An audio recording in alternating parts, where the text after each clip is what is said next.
গ্রাম বাংলার সকালের প্রাকৃতিক দৃশ্য দেখতে খুবই মনোমুগ্ধকর। আমি এখন আমাদের ধান খেতে পানি দিচ্ছি। আসলেই সকালের পরিবেশটা যেন অনেক সুন্দর। যারা গ্রামে থাকেন তারা সকালবেলা না ঘুমিয়ে রাস্তায় হোক, মাঠে হোক এবং ফসলীয় জমিতে হোক একটু ঘুরতে বের হবেন। আমরা চেষ্টা করলে উপভোগ করতে পারি চারিদিকের সৌন্দর্য, কিন্তু সেটা আমরা বুঝি না। সকালবেলা ঘুমিয়ে না থেকে আমরা ফসলীয় জমিতে বের হব, এতে শরীরটা অনেক ভালো থাকবে। আমার প্রায় ধান খেতে পানি দেওয়া শেষ। আমি আর 10 থেকে 20 মিনিট পানি দেওয়ার পর মেশিন বন্ধ করে দিব। এদিকে সাকিব ভাই তাদের ভুট্টা খেতে ওষুধ দেওয়ার জন্য আমাদের মেশিন থেকে পানি নিচ্ছে।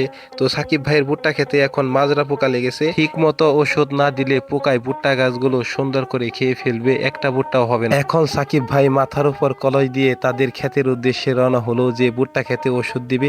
আমিও তার পিছে পিছে চলে গেলাম তাদের খেতে। অবশেষে আমার ধান খেতে পানি দেওয়া শেষ। এখন আমি মেশিন বন্ধ করে মেশিন তালা দিয়ে সম্পূর্ণ ঢেকে আমি বাসায় চলে যাব।